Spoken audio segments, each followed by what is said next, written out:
The bus terminal had always smelled like diesel and old coffee, a place people passed through without remembering. On that gray morning, the air went still. The K9's nails scraped once on the concrete, then stopped. No growl. No bark. Just a rigid body and eyes fixed beneath a row of benches where gum and dust collected. The handler felt the leash tighten, felt the dog's fear before he understood it. Outside, a bus sighed as it idled. Inside, a secret waited, pressed into the bones of the building, patient as rot. When the benches were lifted, the terminal fell silent in a way that never fully went away. The Cedar Falls bus terminal had no closing hour. It slept in shifts, like the town itself. By 5:30 a.m., the fluorescent lights hummed awake, painting the floor the color of old milk. The benches, steel frames with splintered oak slats, lined the waiting area in a neat row that suggested order where there was none. Above them, a hand-painted sign read "Welcome," the W chipped from a decade of winters. Deputy Aaron Pike arrived early, as he always did when he worked K9 detail. He liked to let the dog settle into the space before the people did.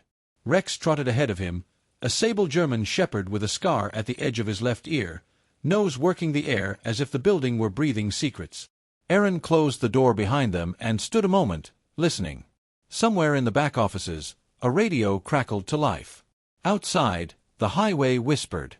Cedar Falls sat where the river bent and the road narrowed. 2,000 people if you counted the farms and the trailers out past the grain elevator. The terminal was the town's throat.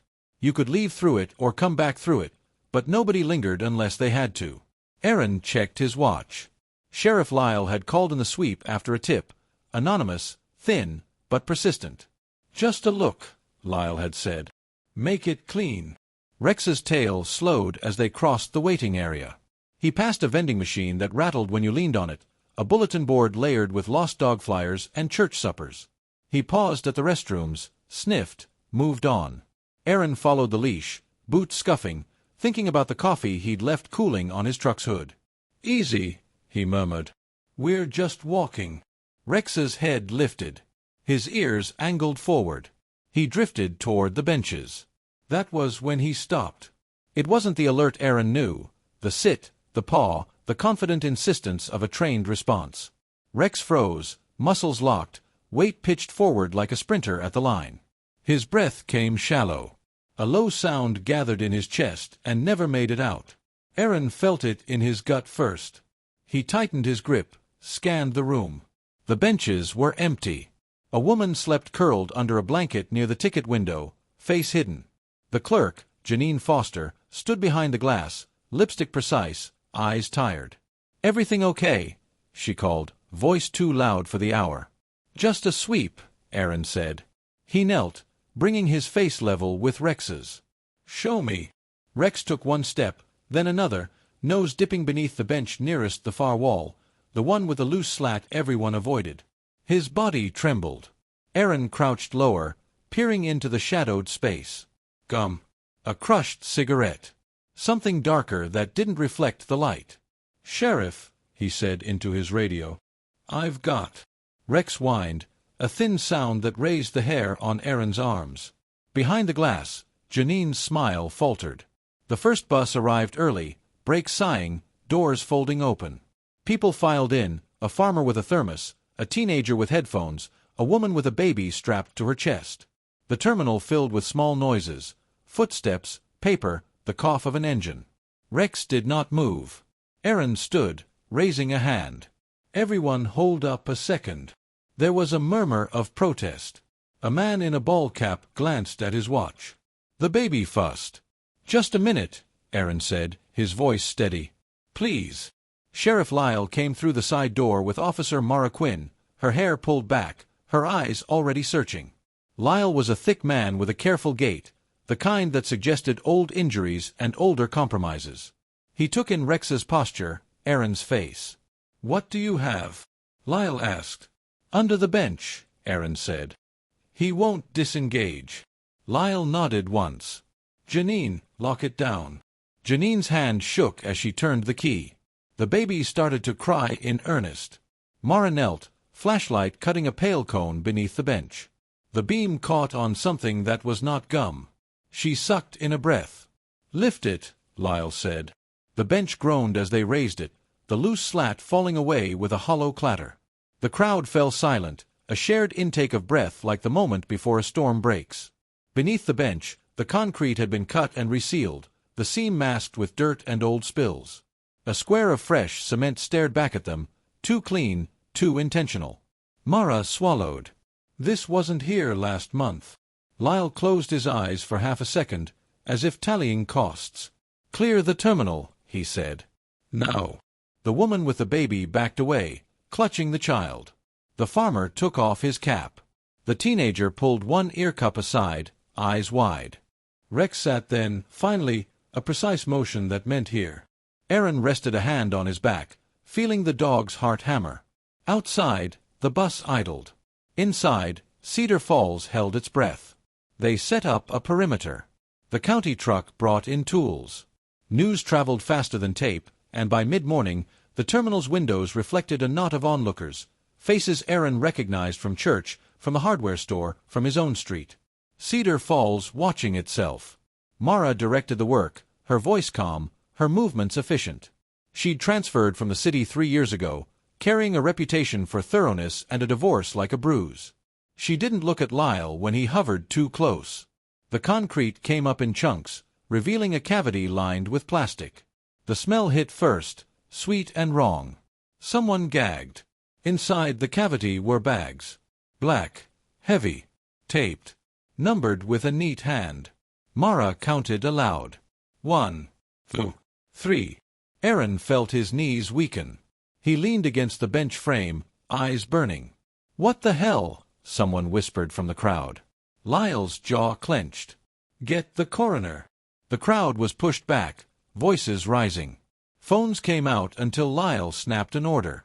Janine sat behind the glass, hands folded, staring at nothing. When the coroner arrived, she worked with the same quiet respect she brought to traffic accidents and heart attacks. The bags were opened one by one. Inside were bones. Small ones. The terminal made a sound like a sigh, the hum of the lights deepening, the building settling around its secret. By noon, Cedar Falls was a different town. The diner closed. The school locked its doors. People gathered in small, tight circles, speaking in low voices, eyes darting to the terminal as if it might look back. Aaron sat on the curb with Rex, feeding him water. The dog drank, then pressed his head into Aaron's chest, seeking the comfort of contact. "You did good," Aaron murmured, though his voice shook. "You did good." Mara joined him, sitting with a careful distance. She wiped her hands on her jeans, a habit she couldn't break. "Bench number 4, she said. "That's where they always Saturday." "Who?"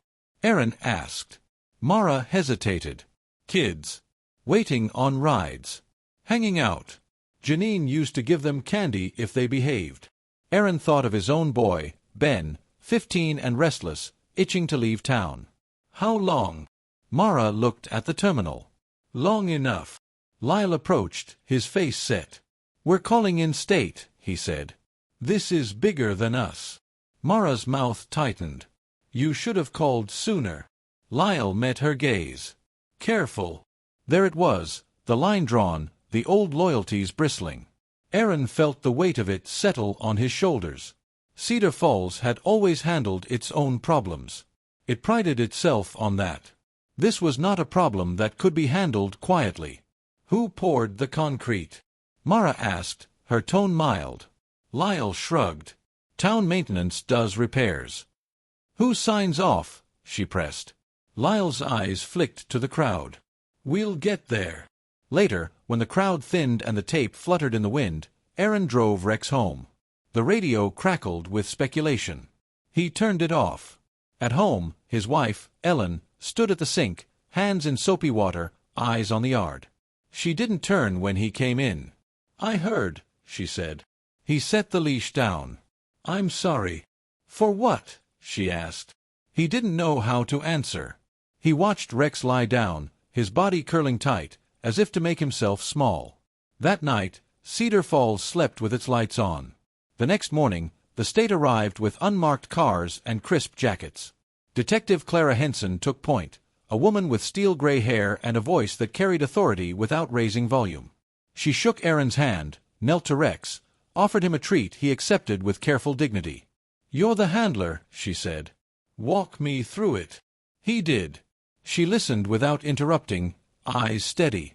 "Who knew?" she asked when he finished. "In a town this size?" Aaron said, "Everyone and no one." Clara nodded. "We'll see." They interviewed Janine first. She sat rigid, hands clasped, lipstick smeared now, eyes red. "I clean," she said. "I mop. I don't lift benches." "Did you notice repairs?" Clara asked. Janine shook her head too quickly. "Maintenance does things at night." "I don't ask." "Who from maintenance?" Mara asked, leaning against the wall. Janine swallowed.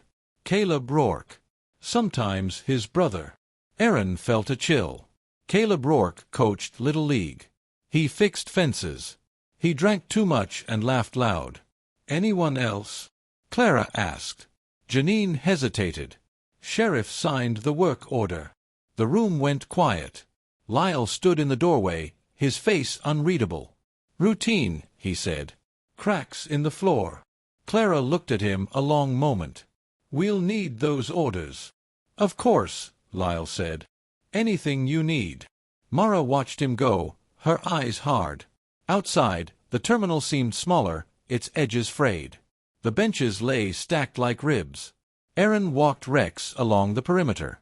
The dog's nose dipped, then lifted, then dipped again, tracing a map of what had been hidden and what had been exposed. "What else?" Aaron asked him softly. Rex looked at the far wall, where the concrete met the brick. He whined. That afternoon, Clara found Aaron alone by the river, skipping stones with a practiced flick. "You're good with the dog," she said. "He's good with me," Aaron replied. She leaned against the railing. "Sheriff Pike is your uncle." Aaron's jaw tightened. "Yes." "And you still brought us in." "Yes." "Why?" Aaron watched the water swallow a stone. "Because the truth doesn't belong to families." Clara studied him. "This town is going to fight you." "I know." She nodded. "We'll need allies." He thought of Mara, of Janine's shaking hands, of Lyle's careful gait. "You'll have some." As dusk fell, the terminal lights clicked on, though the doors stayed locked. The hum carried across the parking lot, a reminder that the building still stood, still waited.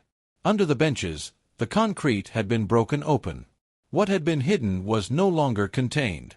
And Cedar Falls began, slowly, to understand that the silence it had lived with was not the absence of noise, but the presence of something carefully buried.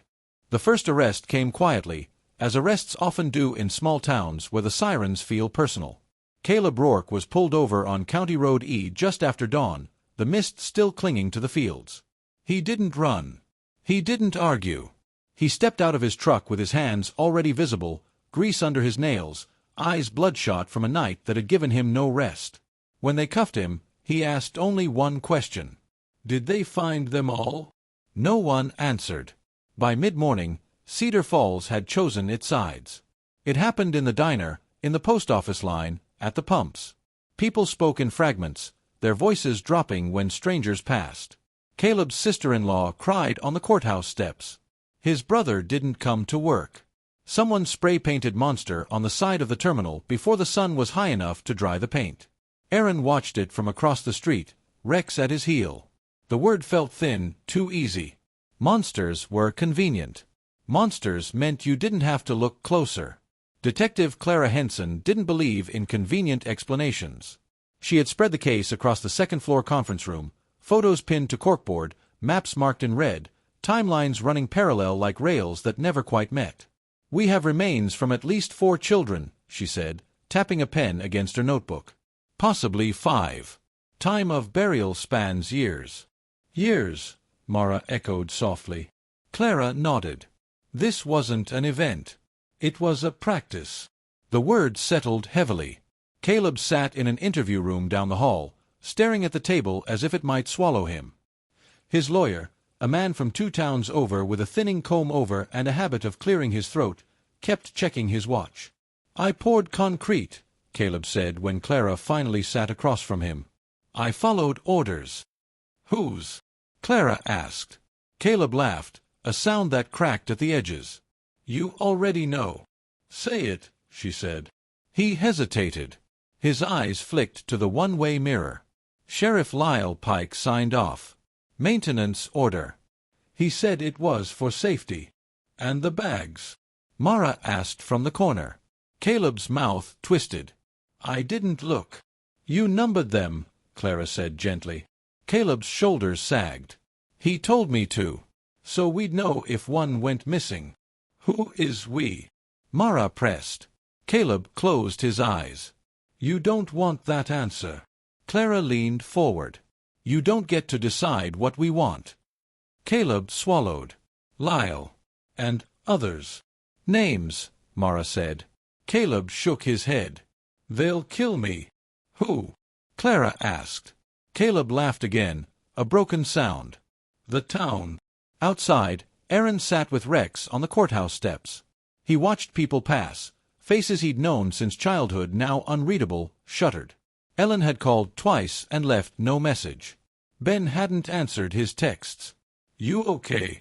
Mara asked, joining him. She offered Rex a scratch behind the ears. He leaned into it. Define okay, Aaron said. She exhaled. They're circling Lyle. Aaron nodded. They should. You know what happens if he goes down, she said. Half this town goes with him. Good, Aaron said, surprising himself with the certainty of it. Mara studied him.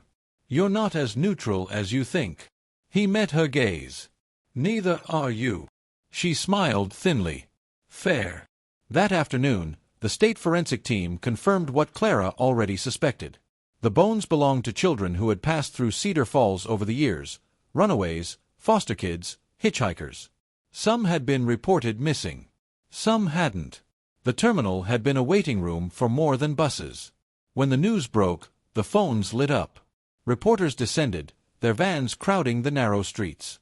Lyle held a press conference with his shoulders squared and his voice steady. This is a tragedy, he said. We will cooperate fully. Behind him, the American flag snapped in the wind. Clara watched from the back of the room, her expression unreadable. When the questions turned sharper, Lyle deflected with practiced ease. He spoke of budgets, of understaffing, of the limits of rural law enforcement. Mara clenched her fists. Afterward, Clara pulled Lyle aside. I need your maintenance orders, she said. All of them. 10 years back. Lyle smiled. Of course. Today, Clara said.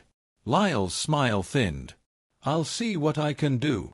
That night, Cedar Falls held a vigil.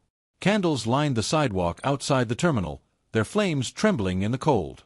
Names were read, some known, some placeholders, some simply unknown child. Parents held their children close. The crowd hummed with grief and anger, a sound that felt alive. Aaron stood at the edge, Rex beside him. Ellen found him there, her face pale. You didn't tell me, she said. I didn't know how, he replied. She looked at the terminal, at the benches now gone. How could we not know? Aaron had no answer. When the names ended, a man stepped forward, a preacher from the next town, his voice smooth. He spoke of sin and forgiveness, of the danger of outsiders. Murmurs rippled through the crowd. Mara leaned toward Aaron. There it is. What? He asked.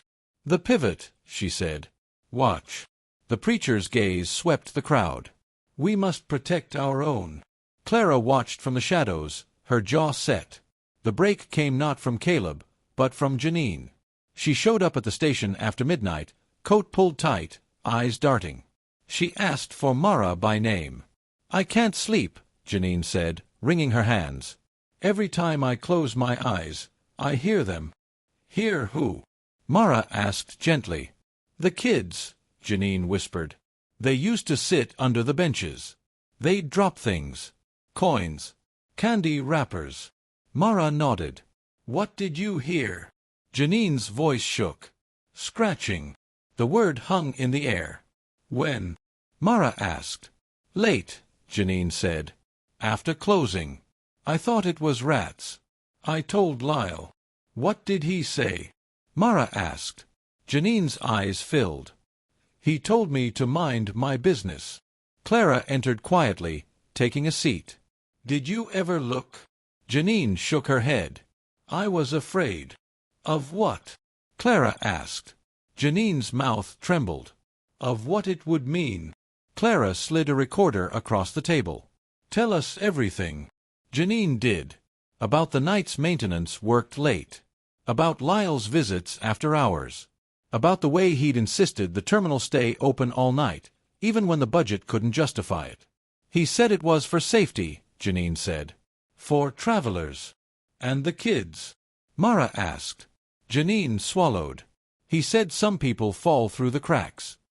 When Janine finished, she sagged with exhaustion. Clara reached across the table, her touch brief but steady. You did the right thing, Clara said. Janine laughed weakly. Did I? Outside, a car engine started and then stopped. Footsteps retreated. Mara glanced at the door. We should get her home. Clara nodded. With protection. They walked Janine to her car, the parking lot empty and echoing. Rex scanned the shadows, his body tense.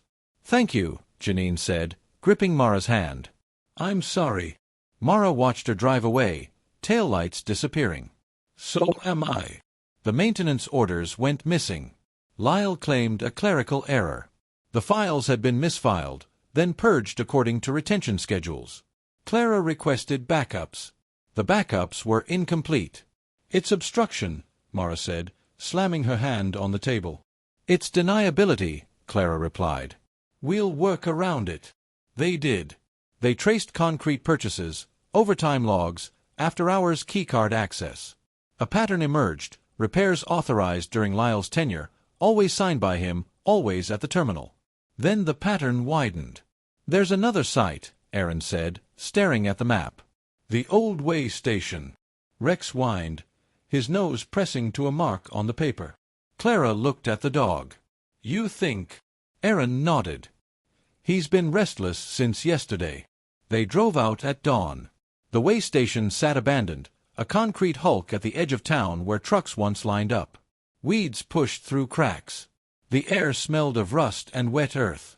Rex led them unerringly to the far wall, where the concrete met the soil. He stopped. Saturday. Clara closed her eyes. They dug. What they found there did not make the news that day. Clara held it back, waiting, building a case strong enough to withstand the town's backlash. By afternoon, Lyle knew. He came to the station, his face gray. This is a mistake, he said. Clara met his gaze. Is it? He leaned closer, lowering his voice. You don't understand what you're doing. I understand exactly, Clara said. You abused your office to hide crimes. Lyle's eyes flicked to Aaron, then away. I kept order. Mara stepped forward. You buried children. Lyle's jaw worked. I protected this town. From what? Aaron asked quietly. Lyle looked at him then, really looked. From the truth. There it was, the philosophy laid bare. The belief that some truths were too dangerous to surface, that silence was a form of care. Clara signaled to the officers. Sheriff Lyle Pike, you are under arrest. The station held its breath. Outside, a crowd gathered. Someone shouted. Someone else threw a rock. It shattered a window, the sound sharp and final. As Lyle was led away, he leaned toward Aaron. You'll regret this. Aaron met his uncle's eyes. I already regret the years you stole. That night, the town fractured. A group formed on social media, calling for unity, for an end to the witch hunt. Another demanded justice, names, accountability. The diner reopened and closed again when tempers flared. Ellen slept on the couch. Ben didn't come home. Aaron drove the back roads, Rex alert in the passenger seat, headlights cutting tunnels through the dark. He found Ben at the river, sitting on the railing, shoulders hunched. You okay? Aaron asked. Ben shrugged. Everyone's talking. About me? Aaron asked. Ben shook his head. About you. Aaron sat beside him. What are they saying? That you're a traitor, Ben said. That you sold out family. Aaron looked at the water. What do you think? Ben hesitated. I don't want to live in a town that hides things like this. Aaron felt something ease in his chest. Me neither. They sat in silence, the river carrying away what it could. The betrayal came from an unexpected place. Mara was called into Clara's office the next morning, her expression guarded. Clara closed the door. I need to know if I can trust you, Clara said. Mara's eyes narrowed. What kind of question is that? Clara slid a folder across the desk. Inside were emails, old, archived. Messages between Mara and Lyle from years ago, when she first transferred. What is this? Mara asked. Correspondence, Clara said. You asked him to expedite your transfer. Mara stiffened. That's not a crime. No, Clara said. But there's more. She turned the page. A reply from Lyle. We look out for our own. Mara's jaw clenched. You think I knew? I think you wanted in, Clara said softly. I think you trusted the wrong man.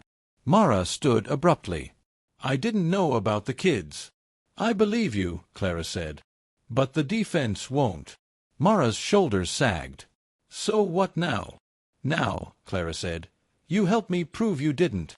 Mara nodded, resolve hardening. Whatever you need. Clara leaned back. Then tell me everything. Mara did. About Lyle's charm, his mentorship, the way he'd smoothed her path. About the favors he'd asked, small at first, then larger. About the night she'd heard something at the terminal and chosen not to look. I thought I was protecting my career, Mara said, her voice breaking. I was protecting him. Clara closed the folder. We all make choices. What matters is what we do next. As the case tightened, so did the town's mood. Threats arrived at the station, scrawled notes and anonymous calls. Janine's tires were slashed. Caleb's house burned to the ground while he sat in a cell, watching the smoke on the news. Rex grew restless, pacing at night. Aaron slept in fits, dreams filled with concrete and scratching sounds. The state announced charges.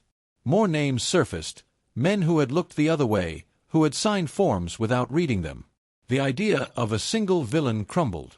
What remained was a network of silence. On the eve of the preliminary hearing, Clara gathered the team. This will get ugly, she said. They will attack credibility. Motive. They will say we're outsiders who don't understand this place. Aaron spoke up. I understand it. Clara met his eyes. Then you'll testify. He nodded. I will. Outside, the terminal stood dark, its lights finally off. The benches were gone, the floor scarred and open to the air. Cedar Falls listened to the quiet, and for the first time, it did not feel like safety. The courthouse smelled like lemon cleaner and old paper, a combination meant to suggest order. On the morning of the hearing, it did the opposite. The air felt tight, charged, as if the building itself understood what would be asked of it. Cedar Falls arrived early. They filled the pews with coats and crossed arms, with looks that slid away when met. Some came out of grief. Some came out of loyalty. Some came because they wanted to see who would break first. Aaron sat on the hard bench near the front, Rex at home for once, Ellen beside him. She had reached for his hand in the parking lot and hadn't let go. You don't have to be brave, she whispered. I know, he said. I just have to be honest. Behind them, Ben sat with his hood down, eyes forward. He looked older than he had a week ago. Sheriff Lyle Pike was brought in through a side door, no longer wearing the uniform that had once seemed permanent. The suit hung loose on him, as if he'd already begun to shrink. He did not look at Aaron. Caleb Rourke shuffled in next, chains whispering, his face gray. He glanced once at the gallery and then fixed his eyes on the table. Detective Clara Henson stood when the judge entered, her posture straight, her expression composed. She had slept 4 hours in 3 days, but her voice did not betray it. The prosecutor laid out the facts methodically. Dates, purchases, orders, the way station, the terminal, the pattern that could no longer be unseen. When it was Aaron's turn, his legs felt distant, as if they belonged to someone else. He stood, swore, sat. Deputy Pike, the prosecutor said, tell us what happened on the morning of the discovery. Aaron did. He described the hum of the lights, the way Rex had stopped cold, the concrete seam beneath the bench. He kept his voice level, his words precise. "And what did you find?" the prosecutor asked. Aaron swallowed. "Human remains. Children." A murmur rippled through the room. The defense attorney rose smoothly. "Deputy Pike," he said, smiling faintly, "you are related to the former sheriff, correct?" "Yes," Aaron said. "Your uncle?" "Yes." "And you brought in the state police against him?" "I brought them in because of the evidence," Aaron said. "Or because you disagreed with his methods?" the attorney pressed. "Because you wanted his job?" Ellen's hand tightened on Aaron's knee. "I didn't want his job," Aaron said. "I wanted the truth." The attorney paced. "Isn't it true that you have clashed with your uncle before? That you questioned his leadership?" "I questioned his silence," Aaron replied. The attorney smiled. "Silence can be discretion. It can also be complicity," Aaron said. The judge rapped his gavel. "Answer the question." Aaron nodded. "I questioned decisions that endangered people." The attorney shrugged, turning to the jury. "No further questions." When Mara took the stand, she looked smaller somehow, as if the room had grown. She told the truth, about the emails, about the favors, about the night she chose not to look. "I was wrong," she said, her voice steady despite the tremor in her hands. "And I will live with that." The defense tried to tear her apart. They called her ambitious, compromised, vindictive. She did not flinch. Janine testified next, her voice barely above a whisper. She spoke of scratching sounds, of fear, of being told to mind her business. When she stepped down, someone in the back spat a curse. The judge threatened to clear the room. Then it was Lyle's turn. He rose slowly, his eyes scanning the gallery. When he spoke, his voice carried the old authority. "I served this town for 23 years, he said. "I kept it safe." "From what?" the prosecutor asked. Lyle smiled sadly. "From chaos. From the kind of trouble that comes when you invite everyone in." Murmurs rose. "You mean children," the prosecutor said. "You're talking about children." Lyle's jaw tightened. "I'm talking about responsibility." The prosecutor leaned in. "You buried them under benches in a bus terminal." Lyle looked at Aaron then. "I made hard choices." Aaron met his gaze. "You made cruel ones." The judge called a recess before the room could explode. Outside, the air felt thin. People clustered in angry knots. A woman screamed that the town was being destroyed by outsiders. Another shouted back that the town had destroyed itself. Ben stood near the steps, fists clenched. "They're blaming you," he said to Aaron. "They're afraid," Aaron replied. "Of what?" Ben asked. "The truth doesn't stop once you let it out," Aaron said. "It keeps moving." The ruling came late in the afternoon. Probable cause on all major charges. Bail denied for Lyle. Additional arrests pending. The sound that followed was not applause. It was a collective exhale, uneven and raw. Lyle was led away, his shoulders slumped. As he passed Aaron, he stopped. "You think this fixes things," he said quietly. "It doesn't." Aaron shook his head. "I know." Lyle studied him. "Then why?" Aaron answered without hesitation. "Because pretending was killing us." Lyle looked past him, at the town he had ruled. For a moment, something like regret crossed his face. Then it was gone. The weeks that followed were not cinematic. They were heavy. The terminal was closed indefinitely. The town council argued. Grants were discussed. Consultants were hired. The diner reopened with reduced hours. The school held assemblies about safety and trust. Names were identified where possible. Families came, some from far away, carrying photographs and anger and grief that had waited years for a place to land. Cedar Falls became a waypoint again, but this time for mourning. A memorial was built near the terminal. Simple, understated. Stone. Names carved deep enough to last. Mara resigned from the department. She did not leave town. She took a job at the hardware store and volunteered with the youth center, her penance quiet and ongoing. Janine quit the terminal before it closed. She found work at the library, where the silence felt earned. Caleb Rourke pleaded out. He received a sentence that satisfied no one and was probably the best the law could do. His brother moved away. Detective Clara Henson stayed long enough to see indictments filed and then moved on, as she always did. On her last day, she found Aaron by the river. "You did good work," she said. "We did," Aaron replied. She nodded. "This town will change." "Slowly," he said. She smiled faintly. "That's how it lasts." In early spring, the town voted on what to do with the terminal. The decision was close. In the end, they chose to tear it down. On the morning the demolition began, Aaron brought Rex to watch from a distance. The dog stood alert, ears forward, as the machine's claw bit into concrete. The benches went first.